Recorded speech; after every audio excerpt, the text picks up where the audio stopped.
Assalamualaikum warahmatullahi wabarakatuh. Salam sejahtera untuk kita semua. Perkenalkan, nama saya Muhammad Firdaus Aldiansyah dengan NIM 2110010140189 dari kelas 08 TPLP 014. Pada kesempatan kali ini, saya akan menyampaikan hasil analisis saya sebagai bagian dari tugas mata kuliah Interaksi Manusia dan Komputer yang diampu oleh Ibu Intan Kumalasari Eskom Mkom. Adapun tujuan dari video ini adalah untuk menjawab studi kasus mengenai proyek wisata cerdas yang sedang dikembangkan oleh pemerintah Kota Bahari, khususnya pada aspek papan informasi publik interaktif yang menggunakan sensor jarak dan pengenalan gestur tangan.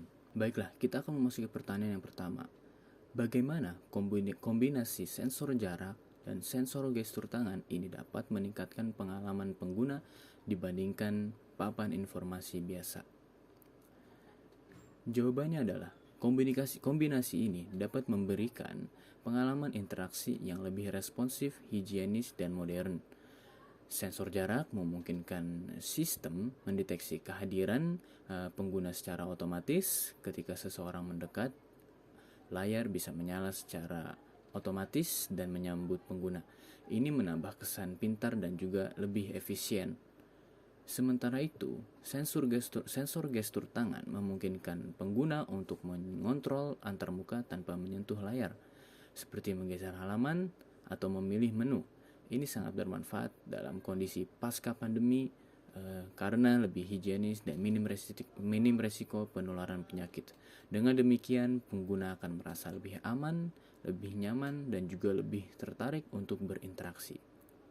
Baiklah, kita akan masuk ke pertanyaan selanjutnya, yaitu bagaimana merancang antarmuka yang ramah bagi berbagai jenis wisatawan, termasuk anak-anak, lansia, dan juga penyandang disabilitas. Sebagai perancang antarmuka, ada beberapa prinsip desain yang bisa diterapkan. Yang pertama, gunakan ikon dan teks berukuran besar serta kontras warna tinggi agar lebih mudah dibaca oleh lansia dan juga pengguna dengan keterbatasan penglihatan. Yang kedua, gunakan gestur yang sederhana seperti menggeser ke kanan atau ke kiri. Hindari gerakan yang rumit seperti mencubit atau memutar layar. Yang ketiga, tampilkan petunjuk visual secara langsung seperti animasi kecil yang memperlihatkan cara menggunakan gestur agar pengguna awam bisa langsung memahami cara menggunakan fitur tersebut. Yang keempat, berikan umpan balik visual dan suara, misalnya bunyi klik ketika gestur berhasil ditekan, serta perubahan warna tombol agar pengguna merasa yakin dengan tindakannya. Yang terakhir, pastikan antarmuka dapat diakses dari berbagai tinggi badan atau kursi roda agar ramah bagi semua kalangan. Baiklah, kita akan masuk ke pertanyaan selanjutnya, yaitu bagaimana pergeseran paradigma interaksi dari CLI, GUI, hingga NUI.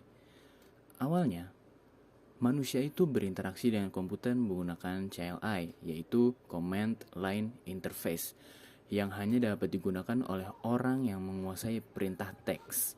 Kemudian muncul GUI atau Graphical User Interface yang menghadirkan ikon dan menu visual, membuat komputer dapat digunakan oleh masyarakat umum. Kini kita memasuki era NUI atau Natural User Interface, di mana interaksi terjadi secara alami seperti melalui sentuhan, suara, atau gerakan tubuh. Contohnya ialah penggunaan gestur tangan pada papan interaksi wisata cerdas ini, atau penggunaan asisten suara seperti Siri atau Google Assistant. Perkembangan ini didorong oleh beberapa faktor, yaitu kemajuan teknologi hardware seperti kamera dan sensor, kebutuhan pengguna untuk interaksi yang lebih alami, dan tentunya inovasi perangkat lunak yang semakin cerdas. Dengan evolusi ini, interaksi menjadi lebih manusiawi, lebih cepat, dan juga tidak memerlukan pelatihan khusus untuk cara menggunakannya.